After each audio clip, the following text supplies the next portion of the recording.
അതെ, സുഭാഷ് പേപ്പറിന്റെ പൈസ കൊടുക്കണം പറഞ്ഞിട്ടുണ്ടായിരുന്നു. 1-ാം തീയതി കൊടുക്കണ്ടല്ലേ? ഇപ്പൊ തന്നെ 4 ദിവസം വൈകിയില്ലേ? ഇനിയിപ്പോ അതിന് 290 കൊടുക്കണ്ടേ? നീ ഒരു കാര്യം ചെയ്യ്, ഇപ്രാവശ്യത്തെ പൈസയും കൂടി കൊടുത്തിട്ട് ഇനി ഒരു പേപ്പർ ഇടണ്ടാ പറ. രാവിലെ വെച്ച് ചായയും പേപ്പറും ഇല്ല നമുക്ക് പറ്റില്ലാന്നറിയില്ലേ? പിന്നെ എന്തിനാ നിർത്തുന്നേ? ആ 290 ഉള്ളൂ. ഞാൻ നോക്കിയിട്ട് കാര്യമല്ലോ സന്ധ്യ, പണി ദിവസം ഇല്ലല്ലോ.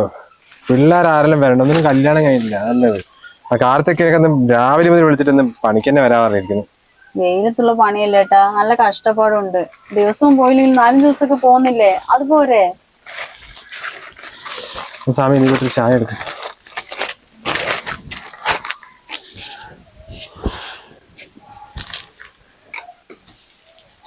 ഏട്ടാ, കട്ടൻ ചായ പോരെ? എന്താ പാല് ഫ്രിഡ്ജിലില്ലേ? അതൊരു ഗ്ലാസ്സേ ഉള്ളൂ, കുഞ്ഞിന് കൊടുക്കാനേ ഉണ്ടാവുള്ളൂ ഏട്ടാ. എന്നാ അത് കുഞ്ഞിനെ കൊടുക്ക്, എനിക്കൊരു കട്ടൻ ചായ മതി.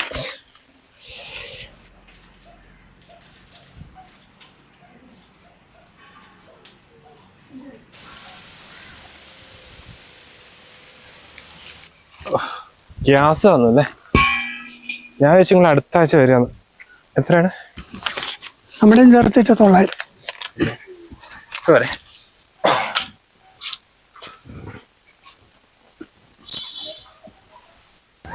സന്ധ്യ, ഗ്യാസ് വന്നിട്ടുണ്ട്. ഞാൻ അപ്പുറം വെച്ചിട്ടുണ്ട്. കുഞ്ഞിൻ്റെ അടുത്ത് വല്ല പൈസ ഉണ്ടാവോ? ഇന്നലെ കിട്ടിയത് വായനശാല കുറുക്കിനടുത്ത് കുറച്ച് സാധനം പഠിച്ചില്ലേ? ഇത്ര പെട്ടെന്ന് വന്നോ? ഞാൻ വിളിച്ച അടുത്ത ആഴ്ച ആയിരിക്കുന്നു. എപ്പോഴും ബുക്ക് ചെയ്ത് ഞാൻ ഒരാഴ്ച ആവില്ല എത്താൻ. എന്തായാലും നിങ്ങളുടെ പൈസ ഉണ്ടാവില്ലെന്ന് എനിക്ക് നന്നായിട്ട് അറിയാം.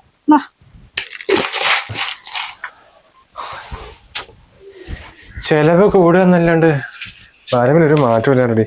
ഒരു ദിവസത്തെ കൂലി അത്. ഇന്ന് കാലി എവിടെ വെച്ചത്? അതാ ചെയറിന്റെ ബാക്കിൽ വെച്ചിട്ടുണ്ട്. ആ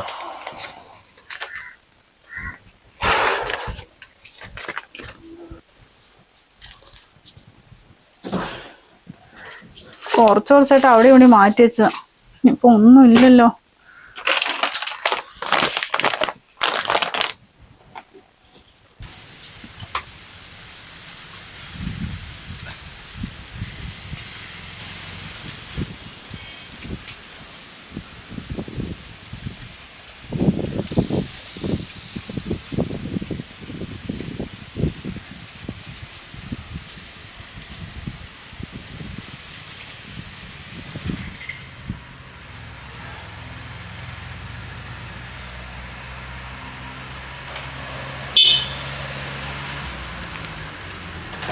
എവിടേക്കാ സുചിത്ര? ഞാൻ പണിക്ക് വന്നടാ. പണിക്കാ? നിങ്ങളുടെ പെങ്ങളുടെ കല്യാണം അല്ലേ? ചെറിയ സിനിമകളുടെ. അതെന്താണ്? ഇന്നാണെന്നോ? അതെന്താ നിങ്ങൾ വിളിച്ചിട്ടില്ല? എടാ വിളിച്ചിട്ടുണ്ട്, പക്ഷെ ഞാൻ മറന്നു വേടാ. എന്താ സുചിത്തായിട്ട് നിങ്ങൾ മറന്നു? സ്വന്തം പെങ്ങളുടെ കല്യാണം അല്ലേ? നിങ്ങൾ എന്ത് മനുഷ്യനാണ്? നിങ്ങൾ ഒരു കാര്യം ചെയ്യുന്നു, ഡ്രസ്സ് മാറ്റിയിട്ട് വരും, ഞാൻ ഇവിടെ നിൽക്കുവാണെങ്കിൽ. എടാ നീ പൊയ്ക്കോ, ഞാൻ വരാം. ചേച്ചിയും കുഞ്ഞൊക്കെ ഉണ്ടാവും അല്ലേ? ശരി, കാര്യം ചെയ്യും, ഞാൻ അവിടെ നിൽക്കാം. വേഗം വരി ടോള്.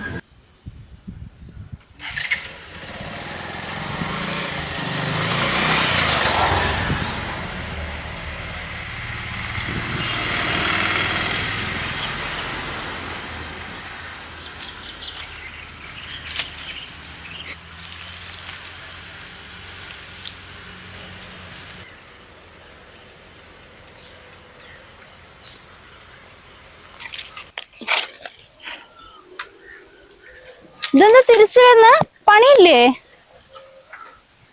പിന്നെ നമ്മുടെ ദേവുവിന്റെ കല്യാണമാണ് അത്ര. ദേവുവിന്റെ കല്യാണോ? ഏത്? നമ്മുടെ രാധചെറിയച്ചന്റെയോ? അവളെ ചെറുപ്പത്തിൽ എത്ര ഞാൻ എടുത്ത് നടന്നാന്നറിയോ? അതിന്റെ പെങ്ങൾ തന്നെയല്ലേ? എല്ലാരെയും വിളിച്ചിട്ട് എന്നെ അതിന് മാത്രം ഞാൻ എന്ത് തെറ്റാണോ ചെയ്തത്?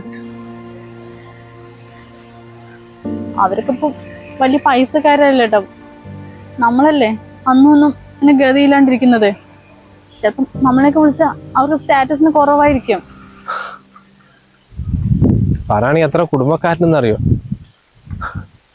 ശാന്തച്ചെറിയമ്മന്റെ മോന്റെ കല്യാണത്തിന് നമ്മളെ വിളിക്കാൻ മറന്നത്രേ.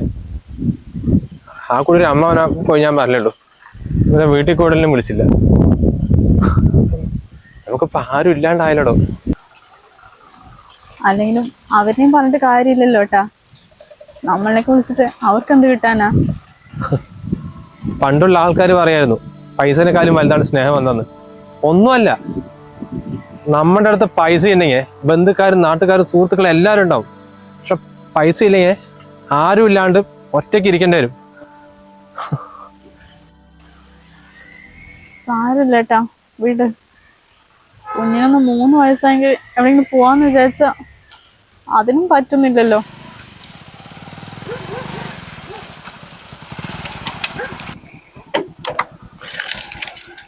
അല്ലാന്ന് നിങ്ങൾ ഇവിടെ വന്ന് നിൽക്കുക? ഞാൻ സൈറ്റിൽ പോയി നോക്കിയല്ലോ. നിങ്ങൾ എൻ്റെ കയ്യിൽ പൈസ മേടിച്ചിട്ട് മുങ്ങി നടക്കണല്ലേ? എടാ, ഞാൻ പണിക്ക് പോയിട്ടേ മെസ്സിനോട് കടം മേടിച്ചിട്ട് നിന്റെ പൈസ കൊണ്ടുതരാൻ നിന്നായിരുന്നു. നിങ്ങൾ ഉരുണ്ട് കളിക്കാൻ നിൽക്കല്ലേ? നിങ്ങളുടെ മോന് ഹോസ്പിറ്റലിൽ കൊണ്ടുപോകാൻ വേണ്ടിയിട്ട് എൻ്റെ 5000 രൂപ മേടിച്ചതാണ്. 15-ാം തീയതി തരാ പറഞ്ഞല്ലേ? ഇന്നേക്ക് ഡേറ്റ് 20ആയി. എവിടെ എൻ്റെ പൈസ?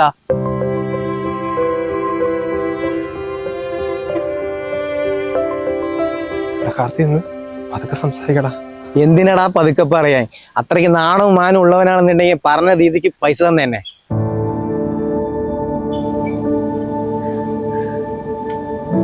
കാർത്തി, പൈസ വാങ്ങിയെന്നുള്ളതൊക്കെ ശരിയായിരിക്കാം. പക്ഷെ നിനക്കാൾ 5-8 വയസ്സ് മൂത്തല്ലേ.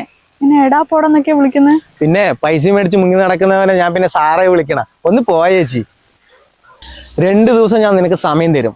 അതിനുള്ളിൽ എൻ്റെ ക്യാഷ് കിട്ടിയില്ലെങ്കിൽ ഈ കാർത്തി ആരാണെന്ന് നീ അറിയും.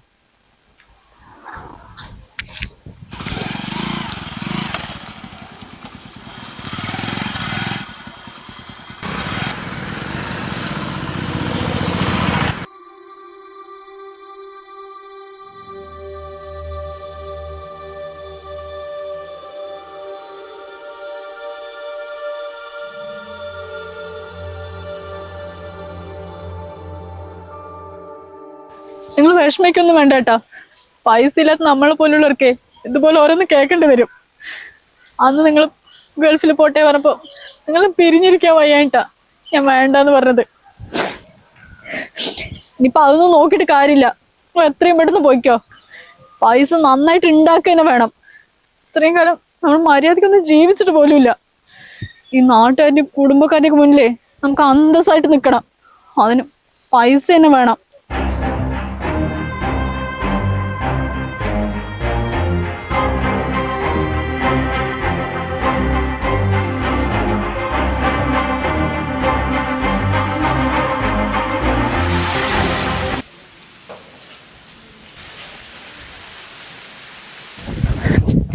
ഏട്ടാ, കാർത്തിന്റെ പൈസ കൊടുക്കാനുള്ളതല്ലേ, എന്താ ചെയ്യാ? ഞാനേ മേസ്തിരിനോട് ചോദിച്ചിട്ടുണ്ട്. മുപ്പര് തരാന്ന് പറഞ്ഞു. 5000 ഒക്കെ കിട്ടും ഇതിന്? 5000 ഇല്ലെങ്കിൽ ഒരു 3000 കൊടുത്താലേ ബാക്കി അവരോട് 2 ദിവസം കൂടി ഗ്യാപ്പ് പോലെ. കാര്യം ചെയ്യ്. 2000 രൂപ ഞാൻ ശാന്തേശിന്റെ അടുത്ത് വാങ്ങിച്ചിട്ടുണ്ട്. തൽക്കാലം അത് കൊടുക്ക്. നീ എന്തിനാണ് കുട്ടി അവരോടൊക്കെ ചോദിച്ചത്? സാരമില്ല, അവൻ എന്തൊക്കെയാ വന്ന് പറഞ്ഞിട്ട് പോയത്. അവൻ പറഞ്ഞതിന് കാര്യമില്ലേ? അന്ന് ആരും തരാണ്ട് അവനല്ലേ കുഞ്ഞിന്റെ ഹോസ്പിറ്റലിൽ 5000 എടുത്ത് തന്നത്. പറഞ്ഞ സമയത്ത് കൊടുക്കേണ്ടത് നമ്മുടെ കടമയല്ലേ. എന്തായാലും മറക്കണ്ട, ബാക്കി വാങ്ങിച്ചിട്ട് കൊടുക്കാൻ നോക്ക്. ഞാൻ കൊടുക്കാം. ശരി കുഞ്ഞോടല്ലേ? അവൻ കളിക്കുന്നുണ്ട്. ശരി കേട്ടോ. ശരി. അമ്മ കുഞ്ഞിക്ക് പാല് തരോ? ഉണ്ടോ നോക്കട്ടെ. പിന്നെ മോൻ കുറച്ചു മാസം കഴിഞ്ഞ് അംഗൻവാടി പോണം കേട്ടോ. അവിടെയാണെങ്കിൽ പാലും മുട്ടയൊക്കെ കിട്ടും.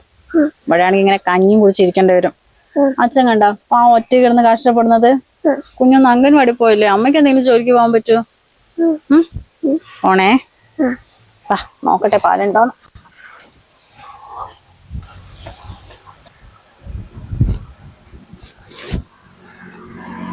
കാർത്തി, എടാ പറഞ്ഞ സമയത്ത് പൈസ തിരിച്ചു തരുന്നൊക്കെ ഉണ്ടായിരുന്നു. പക്ഷെ പെട്ടെന്ന് മഴ പെയ്തിട്ട് കുറച്ച് ദിവസം പണിയിലുണ്ടായത്. അതാണ് പറ്റിയത്. സോറി. സുഹൃത്തേട്ടാ, ഇന്നലെ ഞാൻ പറഞ്ഞതിൽ നിങ്ങളൊന്നും വിചാരിക്കണ്ട. ആരും പൈസ മേടിച്ചിട്ട് എൻ്റെ തിരിച്ചു തരുന്നില്ല. ആ ഒരു ദേഷ്യത്തിൽ ഞാൻ നിങ്ങളെ ചീത്ത പറഞ്ഞാണ്. വിടി. അത് സാരടാ. പാതിരാത്രിക്ക് അത്യാവശ്യമായിട്ട് ഒരുപാട് ആൾക്കാരെ ചോദിച്ചു. ആരും പൈസ ഒന്നുമില്ല. അവസാനം നീയല്ലടാ തന്നത്. പറഞ്ഞ സമയത്ത് തിരിച്ചു തരാൻ പറ്റാത്തേ അത് എൻ്റെ കുഴപ്പമാണ്. പോട്ടെ.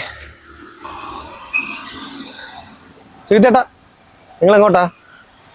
ഞാനേ നമ്മുടെ ഷിബുവിനെ കാണാൻ പോടാ. ഇനി ഇവിടെ നിന്നിട്ട് കാര്യമില്ല. ഗൾഫിൽ പോകാനുള്ള പരിപാടിയാ. അപ്പൊ അവന് കുറെ പിടിപാടില്ലല്ലേ, ഒരു വിസ കിട്ടുമോ നോക്കാൻ വേണ്ട. ആ ഷിബുനെ, അവനെ നല്ല പിടിപാടുള്ള. നിങ്ങൾ വരും, ഞാൻ കൊണ്ടാക്കി തരാം ബൈക്കിൽ. എടാ കാർത്തി, കുറച്ച് പേരല്ലേ ഉള്ളൂ, ഞാൻ നടന്നു പോയിക്കൊണ്ടേ. എന്താ സുഹൃത്തേട്ടാ നിങ്ങൾ പഴയതൊക്കെ മനസ്സിൽ വെച്ചിരിക്കണം. നിങ്ങൾ കയറി, ഞാൻ കൊണ്ടുവിടാം. ഞാൻ തിരിക്കും.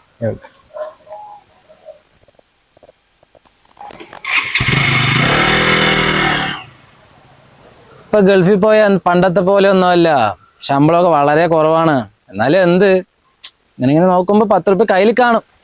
അതന്നെയാണ് ഇപ്പൊ ഞാനും അങ്ങോട്ട് പോവാൻ നിൽക്കുന്നത്. ഇവിടെ ഇപ്പൊ പണിന്റെ കുറവൊന്നുമില്ല, ദിവസം ഒരു 1000, 1200 കിട്ടും. പക്ഷെ ദിവസം പണിയില്ലടോ, ഒരു ആഴ്ചയിൽ 3-4 ദിവസം കിട്ടുള്ളൂ. പിന്നെ അതിന്റെ ഇടയിൽ കൂടെ വല്ല കല്യാണം കാതുമൊക്കെ വന്നാലേ അങ്ങനെ ലീവാണ്. അല്ല, നിങ്ങൾക്ക് ഇനി അത്രയും ഗൾഫിൽ പോകാൻ താല്പര്യമാണെങ്കിലേ നിങ്ങൾ ചെറിയ വലിയ മക്കളൊക്കെ ഉണ്ടല്ലോ, അവർ റെഡിയാക്കി തരും. അവർ നല്ല അടിപൊളി സെറ്റപ്പിലാണല്ലോ അവിടെ. ഇല്ലടോ, ഞാനും ഒരു പ്രാവശ്യം അവരോട് ചോദിച്ചതാണ്. അപ്പൊ അവര് പറഞ്ഞു ഗൾഫില് പോയിട്ട് കാര്യമൊന്നുമില്ല, നാട്ടിൽ തന്നെ നല്ലതെന്ന് പറഞ്ഞു. അല്ലെങ്കിൽ ഈ കുടുംബക്കാരെ അങ്ങോട്ടും ഇങ്ങോട്ടും സഹായിക്കുന്നില്ലല്ലോ. അത് വിട്. അല്ല, നിന്റെ അടുത്ത് ആരെങ്കിലും ഈ ഗൾഫിൽ കൊണ്ടുപോകുന്ന ടീമുണ്ടോ? എൻ്റെ അടുത്തെന്ന് പറയുമ്പോൾ നമ്മുടെ ചിന്നോട്ടനല്ലേ, മൂപ്പര് ഇതിൻ്റെയൊക്കെ ആളാണല്ലോ. അതിന് വിസ കാര്യങ്ങളൊക്കെ ആയിട്ടുള്ള സെറ്റപ്പാണ്. പക്ഷെ എറണാകുളത്താണ് ഓഫീസ്. ഇപ്പം നാട്ടിൽ വന്നിട്ടുണ്ടെന്നാണ് പറഞ്ഞത്. നമുക്കൊന്ന് നേരിട്ട് പോയി കണ്ട കാര്യങ്ങളൊക്കെ ഡീറ്റെയിൽ സംസാരിക്കാം. ഓക്കെ അല്ലേ? അല്ല, +2 പാസ്സല്ലേ നിങ്ങൾ? ഓ, +2 പാസ്സാണ്. അത്രേ പഠിച്ചിട്ടുള്ളൂ. അത് കഴിഞ്ഞിട്ട് നേരെ പണിക്കിറങ്ങിയതാ. അത് മതി. ഞാൻ മൂപ്പൻ്റെ ഈ അടുത്ത് സ്റ്റാറ്റസ് കണ്ടിട്ടുണ്ടായിരുന്നു, ഈ ദുബായിലേക്ക് എടുക്കുന്നു എന്നൊക്കെ പറഞ്ഞിട്ടേ, ഈ റിക്രൂട്ട്മെൻറ്റ് കാര്യങ്ങളൊക്കെ ആയിട്ട്. പക്ഷേ 2 ലക്ഷം ആണെന്ന് പറയണം. നമുക്ക് സംസാരിച്ച് നോക്കാം. 2 ലക്ഷം രൂപയോ? എടാ, വേറെ എന്തെങ്കിലും ഉണ്ടാവോ? ഈ 2 ലക്ഷം പറയുന്നത് ഏറ്റവും കുറവാണ്. വെളിയിലൊക്കെ 4-5 ലക്ഷമാണ്. ഇപ്പം നിങ്ങൾക്ക് ഈ 2 ലക്ഷത്തിന് 10-50,000 രൂപ ശമ്പളമുണ്ട്. അത്യാവശ്യം 4 മാസം 5 മാസം പിടിച്ചു നിന്ന് കഴിഞ്ഞാൽ ഈ പോയ കാര്യങ്ങളൊക്കെ നിങ്ങൾക്ക് ക്ലിയർ ചെയ്യാൻ പറ്റും. ബാക്കി പിന്നെന്തായാലും റൂം, ഫുഡ്, കാര്യങ്ങൾ, അക്കോമഡേഷനൊക്കെ അവിടെ ഫ്രീ ആണ്. അത് നിങ്ങൾ വെച്ച് മെല്ലെ മെല്ലെ പോവും. പക്ഷെ ഇപ്പോ നീ വിചാരിച്ചാലേ എന്തെങ്കിലും കുറഞ്ഞു കിട്ടുമോ? പൈസന്റെ കാര്യമല്ലേ, ആരും വിട്ടുതരില്ല. നമുക്കൊന്ന് സംസാരിച്ച് നോക്കാമെന്ന് മാത്രം. നിങ്ങളിപ്പോൾ ഫ്രീ ആണോ? നമുക്ക് പോയി നോക്കിയാലോ? ശരി, വരി, പോയിട്ട് വരാം.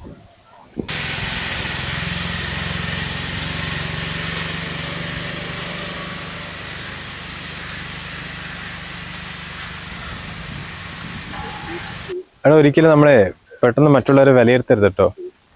ആ കാർത്തികിനെ പറഞ്ഞിട്ട് ഒരു ഊരില്ല. അവനോടെ ഒരുപാട് ആൾക്കാർ പൈസ മേടിച്ചിട്ട് തിരിച്ചു കൊടുക്കുന്നില്ലടോ. അതായത് നമ്മൾ ആ പാതിരാത്രിക്ക് ആരും തരാണ്ട് അവനല്ലേ 5,000 രൂപ എടുത്തു തന്നത്. അത് സമയത്തിന് തിരിച്ചു കൊടുക്കേണ്ടത് നമ്മുടെ മര്യാദയല്ലേ? അവനോട് ഷിബുവിന്റെ അടുത്തേക്ക് ബൈക്കിൽ എന്നെ കൊണ്ടാക്കിയത്. അവിടെ എത്തിയ സമയത്തേ ഒരു 500 രൂപ എൻ്റെ പോക്കറ്റിൽ വെച്ചു തന്നു. അല്ല, ഞാൻ തിരിച്ചു കൊടുത്തു. പക്ഷെ എനിക്ക് എന്തോ ആയിപ്പോയി. അല്ല, ഇപ്പൊ വിസന്റെ കാര്യം എന്താ അവര് പറയുന്നത്? വിസന്റെ കാര്യം ഇപ്പോ ഷിബുവും ഞാനും കൂടി ചിന്നുവാട്ടിന്റെ വീട്ടിൽ പോയി. മൂപ്പരടുത്ത് വിസയൊക്കെ ഉണ്ട്. ദുബായിലേക്കാ. കുഴപ്പമില്ലാത്ത ജോലിയാ. 10,000 രൂപ ശമ്പളം ഉണ്ട്, റൂം ഫുഡൊക്കെ ഉണ്ട്. പക്ഷെ അവരുടെ ഏജന്റ് ഫീസും കമ്മീഷനും ടിക്കറ്റ് അടക്കേ 2,10,000 മോളെ ചോദിക്കുന്നത്. 2,10,000? അത്രയും കൊടുക്കണം മോളെ. എന്തായാലും ഇപ്പം ഗൾഫിന്റെ കാര്യത്തിൽ ഒരു തീരുമാനമായില്ലേ, നമ്മളെ കൊണ്ടൊന്നും കൂട്ടിയാൽ കൂടുതലോ. ജീവിതകാലം മുഴുവൻ തട്ടിയും മുട്ടി ഇങ്ങനെ തന്നെ പോട്ടെ, അല്ലാണ്ട് എന്താക്കാനാ. ഇങ്ങനെ പറഞ്ഞിട്ട് തന്നെയായിട്ടാ ഇപ്പൊ ഈ അവസ്ഥയായത്. പറയാണെങ്കിൽ നിങ്ങളുടെ കുടുംബക്കാരൊക്കെ നല്ല പൈസക്കാരാ. അതും പറഞ്ഞിട്ട് കടം ചോദിക്കാൻ പോകാൻ പറ്റുമോ? കണ്ടാലടക്കം തിരിഞ്ഞു നോക്കുന്നില്ല.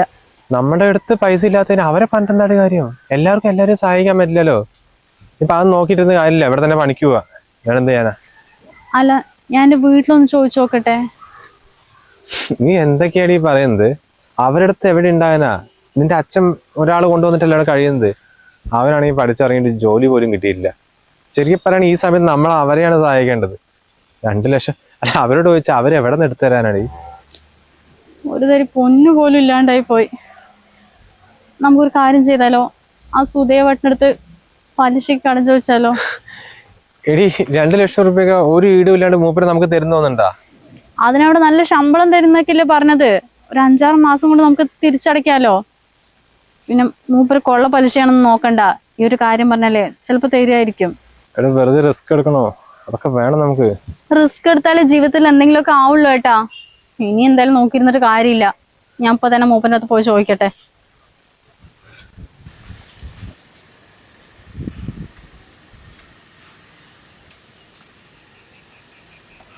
കുഞ്ഞുസേ അച്ഛൻ ഗൾഫിൽ പോയി കഴിഞ്ഞാലേ കുരുത്തക്കേട് കാണിക്കരുത് കേട്ടോ. അമ്മ പറയുന്നതൊക്കെ കേട്ട് അംഗനവാടി പോകണം കേട്ടോ. അച്ഛൻ എപ്പോഴാ? അച്ഛൻ പോകുന്നല്ലേ ഉള്ളൂ ഒരു ദിവസം. 2-3 കൊല്ലം കഴിഞ്ഞിട്ട് പൈസയൊക്കെ ഉണ്ടാക്കിയിട്ട് വരാം കേട്ടാ. ഇനി കുറെ ടോയ്സ് ഒക്കെ വേണ്ടേ? ദിവസത്തിന് അച്ഛൻ ഇതുവരെ ഒന്നും വാങ്ങി തന്നില്ലാലടാ. ഞാനും കൂടി എയർപോർട്ടിൽ കയറട്ടെ. എടാ എയർപോർട്ട് കോഴിക്കോടല്ലേ? ഞാൻ പോയി കഴിഞ്ഞാൽ ബസ്സിൽ നീ കുഞ്ഞുങ്ങൾ ഒറ്റയ്ക്ക് വരണ്ടേ? നമുക്ക് ആരും ഇല്ലാലോ. അല്ലെങ്കിൽ ഗൾഫിൽ പോകുന്ന സമയത്ത് നാട്ടുകാരും കുടുംബക്കാരും ഫ്രണ്ട്സൊക്കെ ഉണ്ടാവും.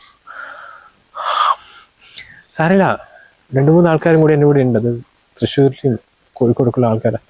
എന്നാലും അവിടെ എത്തിയിട്ട് ഞാൻ പോട്ടെ. വിളിക്കണേ. എനിക്ക് അവിടെ പോയിട്ട് സിം എങ്ങനെയാണ് വിളിക്കാനാണ് ഒന്നും അറിയില്ലായിരുന്നു. പക്ഷെ ഞാൻ ആരോടും ചോദിച്ചിട്ട് പോട്ടടാ. ഒറ്റക്കെടുക്കാൻ പേടിയുണ്ടോ? കരയണ്ട, പേടിയാകണമെങ്കിൽ നിന്റെ വീട്ടിൽ പോക്കട്ടോ. പോട്ടെ.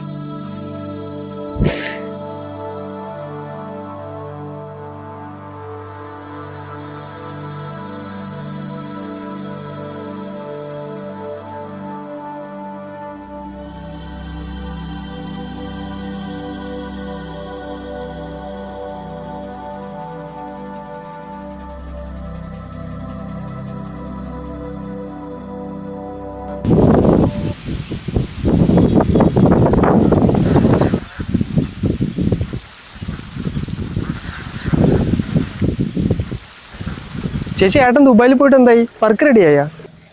വർക്കൊക്കെ റെഡി ആയിട്ടുണ്ട്. പക്ഷെ ഇവിടുന്ന് പറഞ്ഞ ജോലിയും ശമ്പളമൊന്നും അല്ല, ആകെ പെട്ട് കിടക്കുക. അല്ലെങ്കിൽ ഈ ഏജന്റുമാരൊന്നും വിശ്വസിക്കാൻ പറ്റില്ല ചേച്ചി. ഇവിടെ പറയുന്ന ഒന്ന് അവിടെ പോയി കഴിഞ്ഞാൽ വേറെ ആയിരിക്കും. എന്ത് നമ്മുടെ വലിയച്ഛന്റെ മക്കളടക്കം ഇതുപോലെ ഏജന്റിൽ പോയതാ. പക്ഷെ 6 മാസത്തിൽ തന്നെ തിരിച്ചു വന്നു. അല്ല, വിസയ്ക്ക് എത്ര രൂപയായി? വിസയ്ക്ക് ഇപ്പൊ 2.10 കൊടുത്തത്. അല്ല, നിന്റെ വലിയച്ഛന്റെ മക്കളൊക്കെ ഇത്രയും പൈസ കൊടുത്തിട്ടുണ്ടായിരുന്നോ? അവരും പൈസ കൊടുത്താണ് ചേച്ചി പോയത്. പക്ഷെ ഇത്രയൊന്നും ആയിട്ടുണ്ടായിരുന്നില്ല. ഇതൊക്കെ കുറച്ച് ഓവറാ. പോകുന്നതിന് മുന്നേ ഒന്ന് അന്വേഷിച്ചിട്ട് വേണ്ട ചേച്ചി പോകാൻ. അതിനെ അന്വേഷിക്കാൻ നമുക്ക് ആരും ഇല്ലല്ലോടാ. അപ്പോഴത്തെ ഒരു കഷ്ടപ്പാടിന് എങ്ങനെയെങ്കിലും രക്ഷപ്പെട്ടാൽ മതി കൊണ്ട് പോയതാ.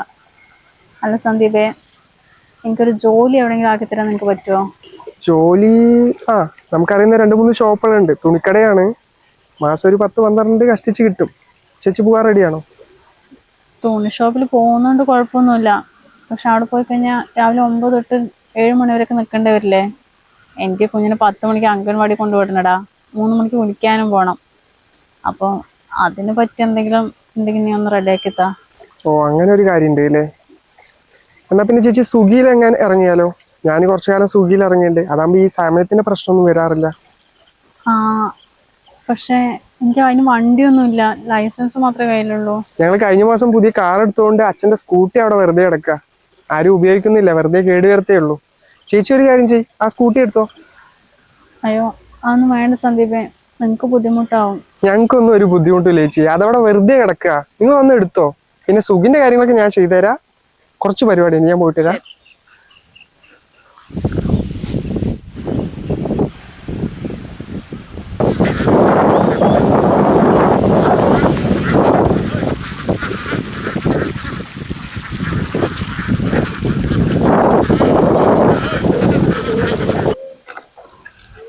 എന്റെ കുഞ്ഞൊന്ന് വേഗം വാ, എത്ര സമയായി? വാ.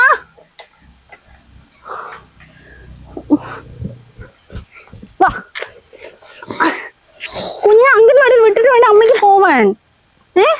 നന്നായി പഠിക്കണ്ട, പോയിരുന്നിട്ട് വേഗം വരെ. അമ്മ അംഗൻവാടി ഇഷ്ടമല്ല, പൂവല്ല അംഗൻവാടി. കുഞ്ഞെ, അച്ഛൻ പോയിട്ട് കുറച്ചല്ലേടായിട്ടുള്ളൂ. അവിടെ ശമ്പളമൊന്നും അങ്ങനെ കിട്ടാറായിട്ടില്ല. ഇവിടുന്ന് ഒരുപാട് കടമൊക്കെ വാങ്ങിച്ചിട്ടില്ലേ ഇപ്പൊ നമ്മുടെ അച്ഛൻ പോയിരിക്കുന്നത്. അമ്മയും കൂടി എന്തെങ്കിലുമൊക്കെ പണി ചെയ്തല്ലേ അച്ഛൻ സഹായിക്കാൻ പറ്റുള്ളൂ. അംഗൻവാടി പോടെ പൊന്നാ.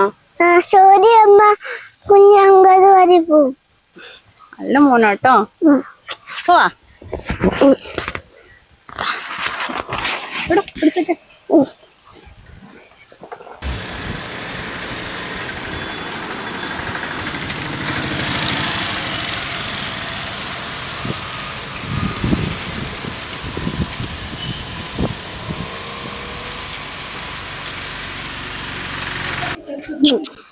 കരയരുതേ.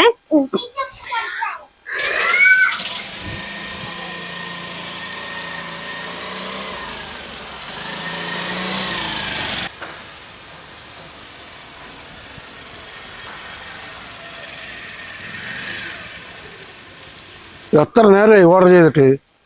നമുക്ക് ഭക്ഷണം കഴിക്കണ്ടേ? അത് ചേട്ടാ, റോഡ് പണി നടക്കുന്നുണ്ടേ, കുറച്ച് തിരക്കായിരുന്നു, അതുകൊണ്ടാ. എന്ത് തിരക്ക്?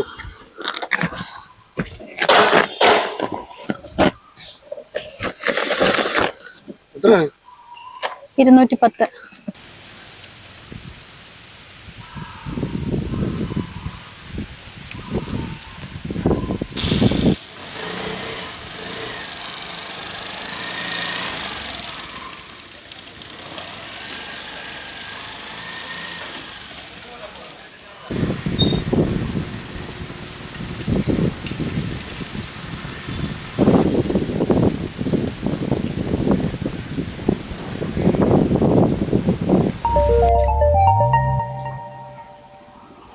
ആ ഏട്ടാ, ഇല്ല ഓട്ടത്തിലാ, അതിനിടയ്ക്ക് കുറച്ച് ഗ്യാപ്പ് ഇട്ടപ്പോഴേ ഭക്ഷണം കഴിക്കാൻ വേണ്ടി നിർത്തിയതാ. സന്ധ്യ, നിനക്കത് ബുദ്ധിമുട്ടാണല്ലേ? ആ പണി വിട്ട് വേറെ എന്തെങ്കിലും നോക്കിയൂടെ? ഏട്ടാ, കുഞ്ഞിന് രാവിലെ 10 മണിക്ക് ആയിക്കഴിഞ്ഞാൽ 3 മണിക്ക് വിളിക്കാൻ പോണ്ടേ? അതിനിടയ്ക്കൊക്കെ ആരാ എനിക്ക് പണി തരുന്നത്? ഷോപ്പിലൊക്കെ നിൽക്കുകയാണെങ്കിൽ രാവിലെ 8 മണി തൊട്ട് 6 മണി വരെ നിൽക്കണം. ഇതെനിക്ക് കുഴപ്പമില്ല. എന്നാലും മൂപ്പർ എന്നോട് ഈ ചതി ചെയ്യുന്നേ ഞാൻ ഒരിക്കലും വിചാരിച്ചില്ല കേട്ടോ. 8 മണിക്കൂർ പണിയെന്നാ മൂപ്പർ പറഞ്ഞു. ഇവിടെ 14-15 മണിക്കൂറാ. റൂമും ഫുഡിന്നൊക്കെ കയ്യിൽ നിന്ന് പൈസ എടുക്കണം. എല്ലാം കഴിച്ചിട്ട് 10-25 രൂപ കഷ്ടി ഉണ്ടാവുള്ളൂ. ഇതിനേക്കാളും നല്ല നാട്ടിൽ തന്നെ പണിയെടുത്താൽ മതിയായിരുന്നു ഇപ്പൊ തോന്നുന്നു. അത് സാരമില്ല ഏട്ടാ, എന്തായാലും അവിടെ എത്തിയല്ലോ. ആദ്യത്തെ 5-6 മാസം നല്ല കഷ്ടപ്പാടായിരിക്കും എന്നൊക്കെ ഞാൻ കേട്ടിട്ടുണ്ട്. സാരമില്ല, കുറച്ച് പിടിച്ചെന്നാലും ഏട്ടൻ നല്ലൊരു ജോലി അവിടെ തന്നെ കിട്ടുന്ന എനിക്ക് ഉറപ്പുണ്ട്. ആ ഒരു പ്രതീക്ഷയില്ല ഇവിടെ തന്നെ നിൽക്കുന്നേ. പിന്നെ നിന്നെയും കുഞ്ഞിന്ന് കാണണ്ടേ, ഇരിക്കാൻ പറ്റുന്നില്ലടോ. എന്നെ പോലെ ഈ റൂമിൽ എത്ര ആൾക്കാരുണ്ടെന്നറിയാം. അല്ല, ഭാസ്കരേട്ടന്റെ ഈ മാസം പലിശ കൊടുക്കില്ലേ? അതിനിപ്പോ എന്താ ചെയ്യാ? അത് ഞാൻ മൂപ്പന്റെ അടുത്ത് പറഞ്ഞിട്ടുണ്ട്, അടുത്ത മാസം തൊട്ടേ തരുള്ളൂ എന്നുള്ളത്. അയാൾക്ക് കുഴപ്പമൊന്നുമില്ല, പലിശ കൂട്ടി കൊടുത്താൽ മതി. അല്ല, ഏട്ടൻ കഴിച്ചാ? ഇല്ലടോ, ഇവിടെ സമയം 1 മണിയായിട്ടുള്ളൂ. പിന്നെ വെള്ളിയാഴ്ച ലീവായതുകൊണ്ടേ കുറെ അലക്കാനുണ്ടായിരുന്നു. ഭക്ഷണം ഒന്നും ഉണ്ടാക്കിയിട്ടില്ല. ഇത് കുറെ ആൾക്കാർ പള്ളിയിലൊക്കെ പോയതാ. ഇനിയിപ്പോ കുറച്ച് കുബൂസും ധൈര്യമുണ്ട്. ഇനിയിപ്പോ അതുകൂട്ടി കഴിക്കട്ടെ. ആ, ശമ്പളം ഇല്ല വേണ്ടേ അങ്ങനെ ഭക്ഷണം കഴിക്കാതിരിക്കണ്ട. ആരോഗ്യമില്ലെങ്കിൽ കഴിഞ്ഞു. പിന്നെ എനിക്ക് രാവിലെ 4-5 ഓർഡർ കിട്ടുന്നുണ്ട്. കുഞ്ഞിനെയും വിളിച്ച് വന്നിട്ട് വൈകിട്ട് കുറച്ച് ഓടാ. പിന്നെ ആര് നോക്കാനാ? അവനെയും കൊണ്ട് പോവന്നെ. അയ്യോ സന്ധ്യ, അതൊന്നും വേണ്ട കേട്ടോ. രാത്രി കുഞ്ഞിനെയും കൊണ്ട് ബൈക്കിൽ പോയി ഡെലിവറി ചെയ്യുക അത് വേണ്ട സന്ധ്യ. അതൊന്നും കുഴപ്പമില്ല ഏട്ടാ, ഞാൻ ഓടിക്കോളാ. ഏട്ടാ, ഓർഡർ വന്നിട്ടുണ്ടേ, ഞാൻ ഫ്രീ ആകുമ്പോൾ വിളിക്കാം. ശരി ശരി.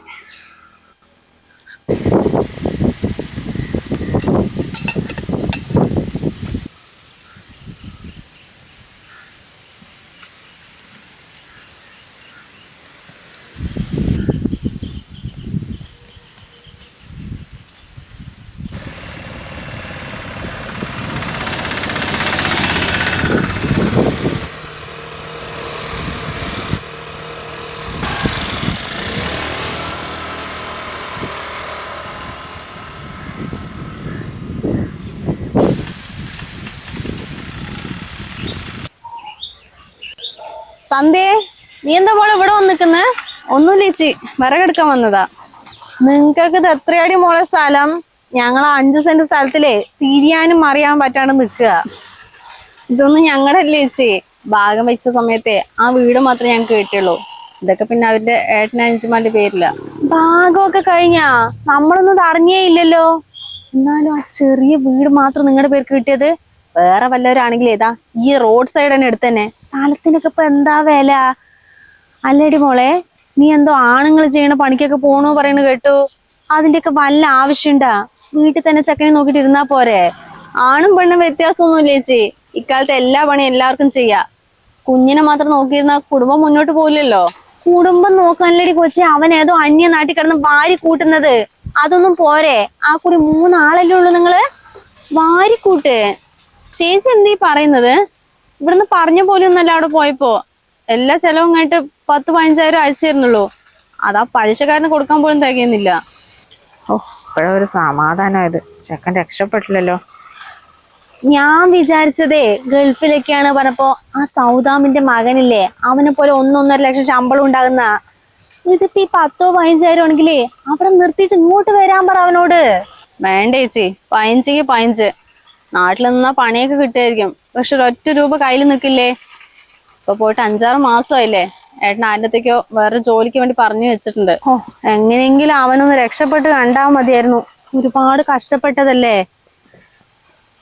പിന്നെ മോളെ, നീ ആ സുശീലിന്റെ മകന്റെ ബൈക്ക് കൊണ്ടാ പണിക്ക് പോണെന്നോ നിങ്ങൾ തമ്മിൽ എന്തൊക്കെയോ സംഭവം ഉണ്ടെന്നൊക്കെ ആ നാട്ടുകാർ ഓരോന്ന് പറയണ്ടായിരുന്നു.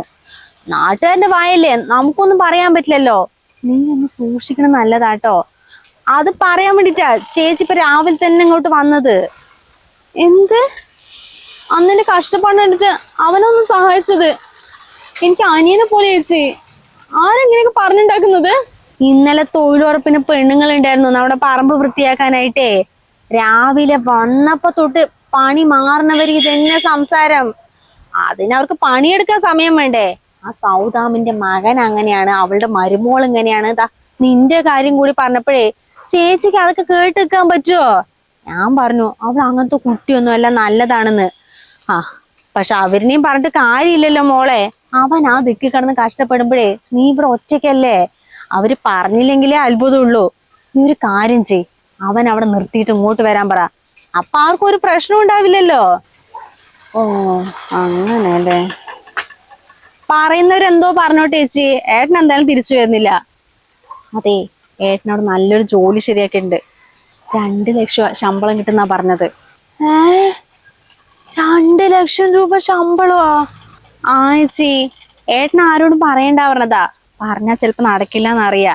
പിന്നെ ചേച്ചിയാണെങ്കിൽ നമുക്ക് വിശ്വസിച്ച് പറയാലോ. അങ്ങനെ പാടി നടക്കില്ലല്ലോ. ഇല്ല മോളെ, ചേച്ചി ആരുടെ പറയില്ല. പോട്ടെ. ശരി ചേച്ചി. പിന്നെ സർലേച്ചി, നിങ്ങളുടെ വീട്ടില് പണിയെടുക്കാൻ വരുന്ന ആ തൊഴിലുറപ്പ് പെണ്ണുങ്ങളുടെ അടുത്തേ ഗവൺമെന്റ് ശമ്പളം തരുന്നത് മറ്റുള്ളവരുടെ കുറ്റവും കുറവും കണ്ടുപിടിക്കാനല്ല, നല്ല പോലെ പണിയെടുക്കാനാണെന്നേ ഒന്ന് ഓർമ്മിപ്പിച്ചു വിടണേ. ചിലപ്പോ അവർക്ക് മറക്കും, അതുകൊണ്ടാ. ഓ, അത് പറയാം മോളെ.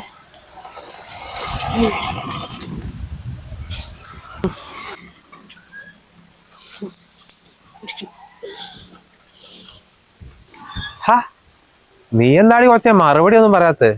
നിനക്ക് സുഖല്ലേ? പറ. ഓ, അപ്പൊ ഞങ്ങളുടെ കയ്യിൽ നിന്ന് പൈസ മേടിച്ച് നിങ്ങളൊക്കെ സുഖമായിരിക്കുന്നു. അപ്പൊ പൈസ തന്ന് ഞങ്ങള് സുഖമായിരിക്കണ്ടേ? അതല്ലടി അതിന്റെ ഒരു മര്യാദ. ഞാൻ 3 മാസം കൊണ്ട് അച്ഛൻ്റെ 30,000 രൂപ കൊടുത്തിട്ടുണ്ടായിരുന്നു. അവളുടെ ഒരു 30,000 കുണുവാ. എടി, നീ പൈസ മേടിക്കാൻ വരുമ്പോ എന്താടി പറഞ്ഞത് അച്ഛനോട്? നിന്റെ ഭർത്താവിന് 50,000 1 ലക്ഷം ശമ്പളമാണ്, 5 മാസം കൊണ്ട് മുഴുവൻ പലിശ മുതലും തരാന്നടി പറഞ്ഞത്. എന്നിട്ട് ഈ 30,000 എന്നിട്ട് ചെലക്കുന്നടി. ഇത്രയും മാസത്തിനടിക്കേ പലിശയും കൂട്ടുപലിശ എടുക്കേ 3,20,000 അത് വല്ലതും ഓർമ്മയുണ്ടാ? 3,20,000? ഞാൻ 2 ലക്ഷമല്ലേ വാങ്ങിച്ചിട്ടുണ്ടായിരുന്നത്. ആരും പൈസ തരാത്ത നിന്നെ പോലെ ദാരിദ്ര്യം പിടിച്ച ആൾക്കാർക്ക് 2 ലക്ഷം രൂപ കണ്ണും പൂട്ടി തന്നത് എന്റെ അച്ഛനല്ലടി. അപ്പൊ പലിശയും മേടിക്കാതിരിക്കോ? ഉള്ള പലിശ തന്നെയാണ്. നിങ്ങളാരും പറ്റിച്ചൊന്നുമല്ല. ഏട്ടനോടൊന്ന് പറഞ്ഞതിനേക്കാളും ശമ്പളം പകുതിയേ കിട്ടുന്നുള്ളൂ. അച്ഛനോട് എങ്ങനെയെങ്കിലും പറഞ്ഞട്ടെ, കുറച്ച് പലിശ കുറയ്ക്കാൻ പറയോ? ഞങ്ങൾ എങ്ങനെയെങ്കിലും അടച്ചു തീർക്കാം. നല്ല കഥയായി. എടി, എനിക്കൊരു 10 വയസ്സുള്ള സമയത്തെ എൻ്റെ അച്ഛൻ നിന്നെ പോലെ ഒരു പെണ്ണിന്റെ വീട്ടില് പൈസ തിരിച്ചു ചോദിക്കാൻ എന്താ. ഓളെ കെട്ടിയാൻ മരിച്ചിട്ട് 3-4 മാസമായിട്ടുണ്ട്. ഓളാണെയോ പ്രഗ്നന്റും. അച്ഛനോട് കുറെ കാല് പിടിച്ചു പറഞ്ഞു. പക്ഷെ അച്ഛൻ അവളുടെ നാഭിക്ക് നോക്കി ഒരു ചവിട്ടി മുടി പിടിച്ച് പുറത്താക്കിയതാ. ആ അച്ഛനോടാടി നിന്റെ സങ്കടം പറയാൻ പോന്ന്. 4 മാസം കൂടി നിനക്ക് സമയം തരും. അതിൻ്റെ ഉള്ളിൽ ഞങ്ങളുടെ മുതലും പലിശയും തന്നില്ലെങ്കിൽ ഈ വീട് ഞാൻ സ്വന്തമാക്കും. ഒരുത്തൻ എന്നോട് ചോദിക്കില്ല. പോലീസ് ഇനി ഞങ്ങളുടെ വീട്ടിലേക്ക് വരില്ല. നിനക്കറിയാലടി. അച്ഛൻ അങ്ങനെയാണെങ്കിലേ എന്റെ സ്വഭാവം നിനക്ക് ഊഹിച്ചൂടെ? ഓട്ടടി.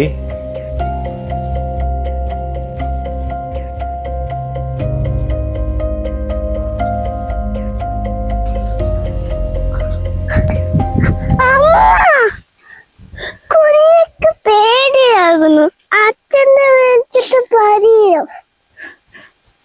അച്ഛൻ അവിടെ ഒരുപാട് കഷ്ടപ്പെട്ടിരിക്കില്ല മുത്തേ. ഇതും കൂടി പറഞ്ഞ ചിലപ്പോ സഹിക്കാൻ പറ്റില്ല. അങ്ങനെ തോറ്റു കൊടുക്കാൻ പറ്റില്ലല്ലോ. അമ്മ എന്തെങ്കിലും ചെയ്യുന്നുണ്ട്.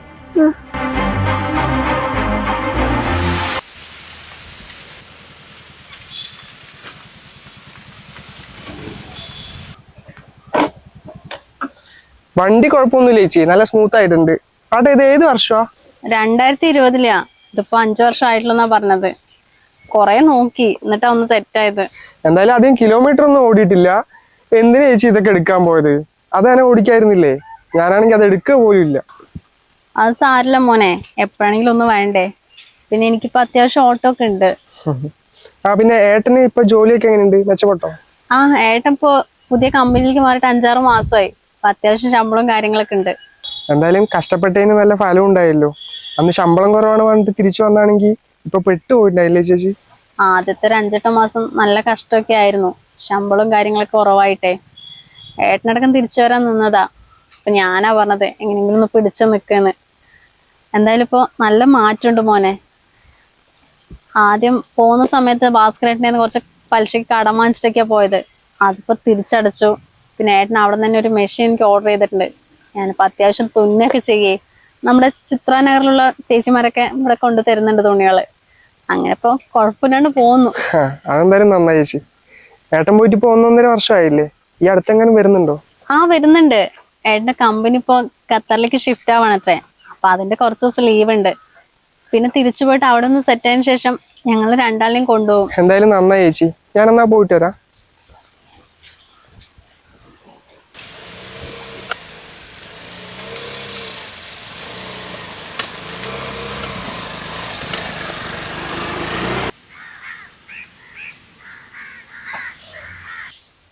അമ്മ, നമ്മളുടെ വീട്ടിൽ കാറ് വന്നു.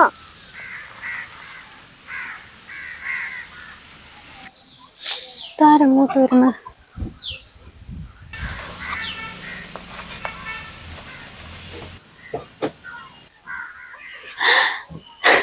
ഏട്ടാ കേട്ടിപ്പോയോ? അല്ലാണ്ട് ഒരു സർപ്രൈസ് തരണം മനസ്സിരുന്നല്ലോ. കുഞ്ഞുസി സുഖലടോ? കാറ് ഞാൻ വാടകയ്ക്ക് എടുത്ത. എന്തായാലും 1 മാസം നാട്ടിലുണ്ടാവും. അവര് എയർപോർട്ടിൽ കൊണ്ടുവന്ന നമ്മുടെ കാറാ? നമ്മുടെ കാറിലെ വാടകയ്ക്ക് എടുത്ത. എന്തായാലും നമുക്ക് ഇതുപോലത്തെ ഒരു കാർ എടുക്കാം കേട്ടോ. സുഖല്ലേ? വല്ലാത്ത സർപ്രൈസ് ആയി പോയി. മാറ്റമുണ്ട് എനിക്ക്. പിന്നല്ലാണ്ട് നല്ല ഭംഗിയായി.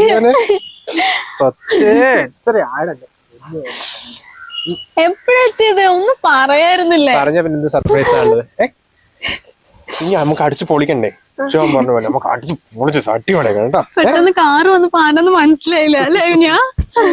അച്ഛ പോട്ടെ, ഒരു ചായ എടുക്ക. ഞാൻ ലഗേജ് ഒക്കെ എടുക്കട്ടെ. ചോയ പപ്പ എന്തൊക്കെ മേടിച്ചെന്നറിയോ? കുറെ സാധനം മേടിച്ചിട്ടുണ്ട്. എന്തൊക്കെയാ കേട്ടോ? മേടിച്ചെന്നറിയോ?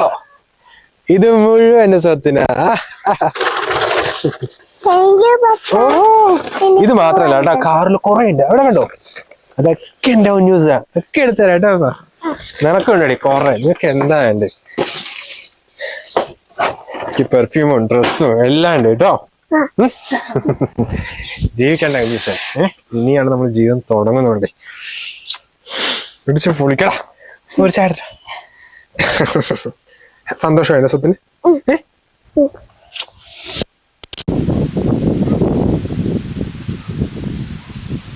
മോനെ, ഇന്നലെ വൈകിട്ട് 5:40 എത്തിയില്ലേ?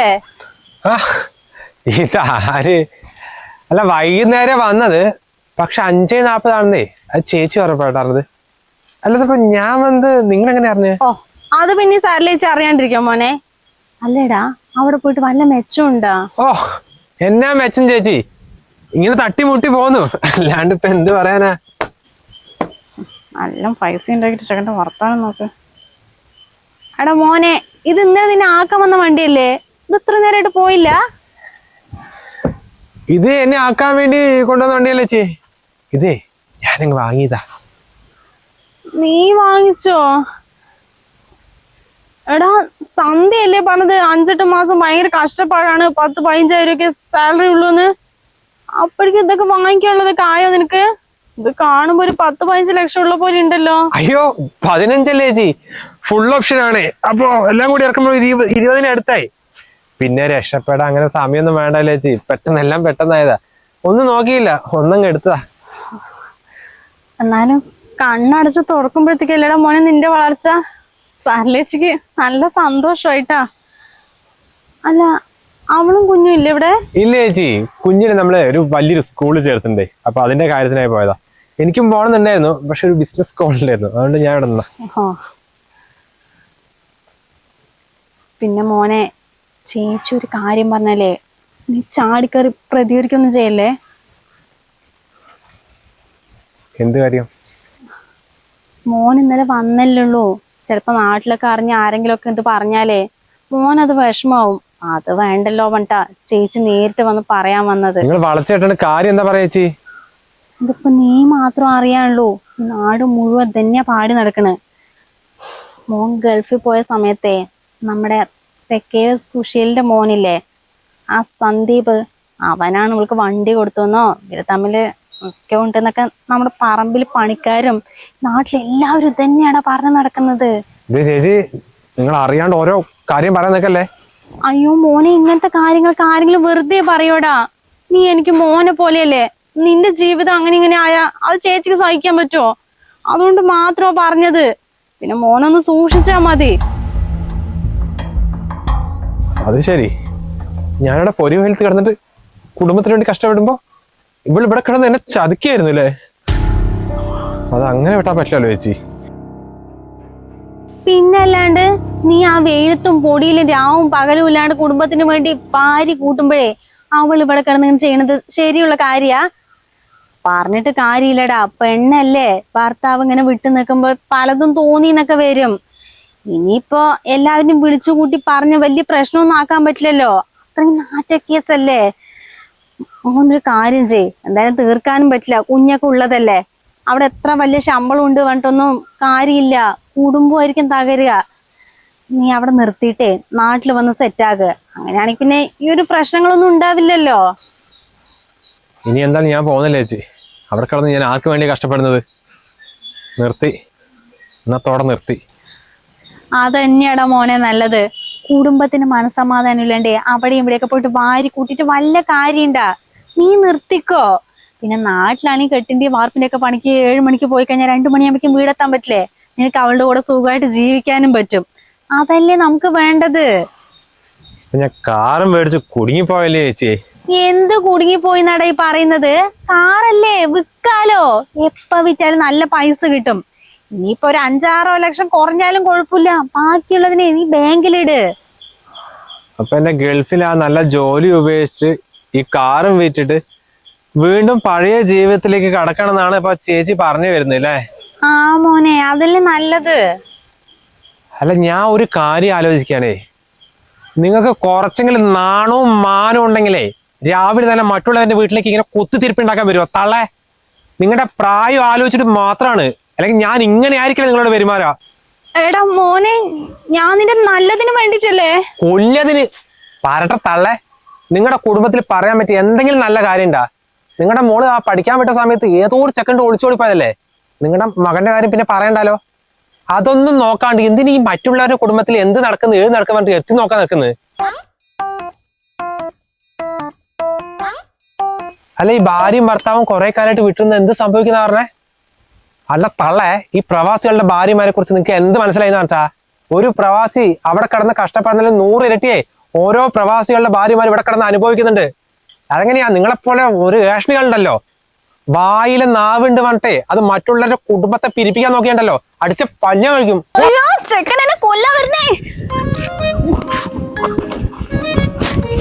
ശകുനി തള്ള രാവിലെ തന്നെ കുടുംബം പിരിപ്പിക്കാൻ ഇറങ്ങിയതാ. ഇത്ര കാലം ഗതിയിലാണ്ട് ഇവിടെ ഇരുന്നതാ. അന്നേരം ആർക്കും ഒരു കുഴപ്പമില്ല. ഒന്ന് നന്നാന്ന് കണ്ട ഈ നാട്ടുകാർക്ക് സഹിച്ചുകൂടാ. കാണിച്ചു കൊടുക്കുന്നുണ്ട് ഇതിന്റെയൊക്കെ മുന്നില്.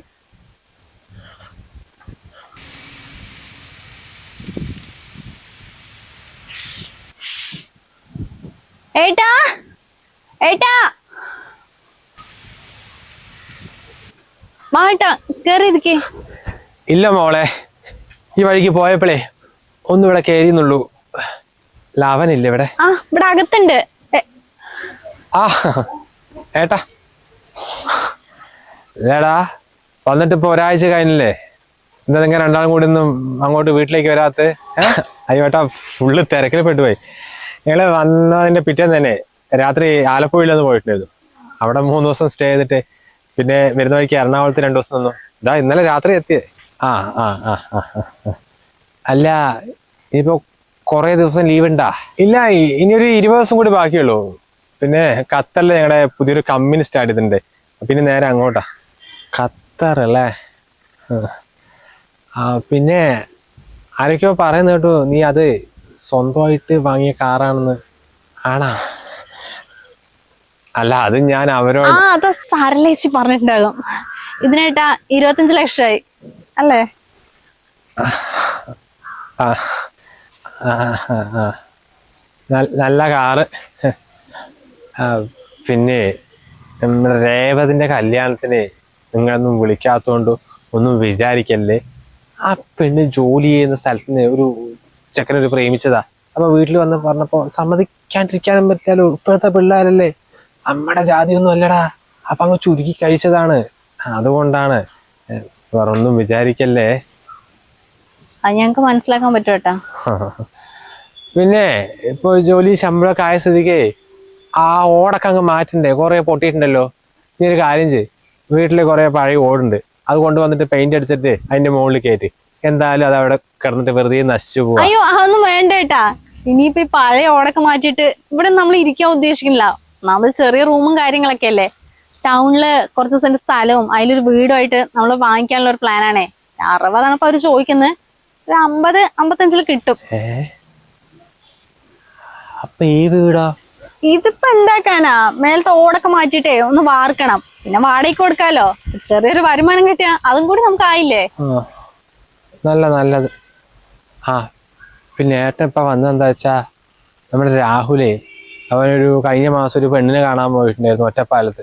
അപ്പൊ രണ്ടാൾക്കും അങ്ങോട്ടും ഇങ്ങോട്ടും ഇഷ്ടമായി. അപ്പൊ ഈ ഞായറാഴ്ച അവന്റെ എൻഗേജ്മെന്റ് ആണ്. ഇന്നലെയാണ് ഡേറ്റ് കിട്ടി കേട്ടോ. അപ്പൊ ഏട്ടൻ ഇതാ നിങ്ങളോട് പറയാൻ വേണ്ടി വന്നിരിക്കുകയാണ്. അപ്പൊ ഞായറാഴ്ച രണ്ടാളും അങ്ങോട്ട് വരണം. അയ്യോ ഈ ഞായറാഴ്ചയോ? ഏട്ടാ നമുക്ക് തൃശ്ശൂര് പോവാനുള്ളതല്ലേ? ഇല്ല, അത് നമുക്ക് വേറൊരു ദിവസം പോവാം. ഞങ്ങൾ ഉണ്ടാവും കേട്ടോ. പിന്നെ രാഹുലേ പ്രത്യേകം പറഞ്ഞയച്ചതാ. അന്ന് നമ്മൾ എൻഗേജ്മെന്റിന് അങ്ങോട്ട് പോകുമ്പോഴേ വീട്ടിലൊരു പഴയ ഒരു ഓൾട്ടോ കാറല്ലേ ചെറുത്. അപ്പോൾ ഈ കാർ എടുക്കുകയാണെങ്കിലേ ചെക്കനും നമുക്ക് കയ്യിലങ്ങ് പോവാലോ. അതൊരു അന്തസ്സല്ലേ. ബുദ്ധിമുട്ടാവുമോ? അതായിട്ട് അങ്ങനെ വയ്ക്കുന്നത്. നമ്മളവരോടല്ലേ, നമുക്കിതിൽ പോവാം. എന്നാ പിന്നെ ഏട്ടൻ പോട്ടെ മോനെ. ശരി ഏട്ടാ. ശരി മോളെ.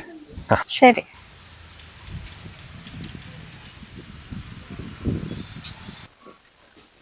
അല്ലടോ, നീ മൂപ്പരോട് എന്തൊക്കെയാ പറഞ്ഞേ? നിങ്ങളുടെ വലിയച്ഛന്റെ മോനല്ലേ, നിങ്ങൾ സ്വന്തം ഏട്ടനായിട്ടാ കാണുന്നത്. മൂപ്പരെന്താ പറഞ്ഞത്? കുറഞ്ഞ ചെലവിലാണ് മോളുടെ കല്യാണം നടത്തിയെന്ന്. ആ ക്ലബ് 6 വെച്ചിട്ട് ഈ നാട്ടുകാർ മുഴുവൻ വിളിച്ചിട്ട് എത്ര ആർഭാടമായിട്ട് നടത്തിയെന്ന് അറിയോ? എല്ലാവരും വിളിക്കുകയും ചെയ്തു. അപ്പോഴൊക്കെ നമ്മളെ കണ്ണിൽ കണ്ടുകൂടാ. ഇപ്പൊ നല്ല പൈസയായി പറഞ്ഞപ്പോ അന്ന് നിങ്ങൾ ഗൾഫ് നിർത്തി വരികയാണെന്ന് പറഞ്ഞപ്പോഴേ എന്തൊക്കെയാ അച്ഛനും മക്കളും പറഞ്ഞുണ്ടാക്കിയെന്നറിയോ? ഭയങ്കര സന്തോഷം കാര്യമൊക്കെ ആയിരുന്നു. ഇപ്പൊ 4 കാശ് കയ്യിൽ കിട്ടിയപ്പം നൈസിൽ കൂടാൻ വരിക.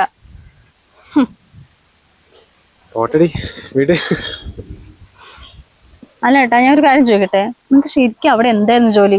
കുറഞ്ഞ മാസം കൊണ്ട് ഇത്രയും റിച്ച് ആയില്ലേ? ഞാൻ അവിടെ കട്ടാൻ പോയൊന്നുമല്ലേ. അവിടെ ലിഫ്റ്റിംഗ് കമ്പനിയിലാണ്. 6-7 മാസം വളരെ കഷ്ടപ്പാടായിരുന്നു. പണി പഠിച്ചെടുത്തപ്പോഴേ നല്ല ശമ്പളം. നീ ഖത്തറിൽ പോയാ ഒരു 2-3 ലക്ഷം ശമ്പളം ഉണ്ടാവും. അപ്പൊ പിന്നെ ഞാൻ പറഞ്ഞതിൽ എന്താ തെറ്റ്? കുറഞ്ഞു പോയെന്നാ തോന്നുന്നത്. നമ്മൾ റിച്ച് ആവാൻ പോകും മുത്തേ. ഹാപ്പി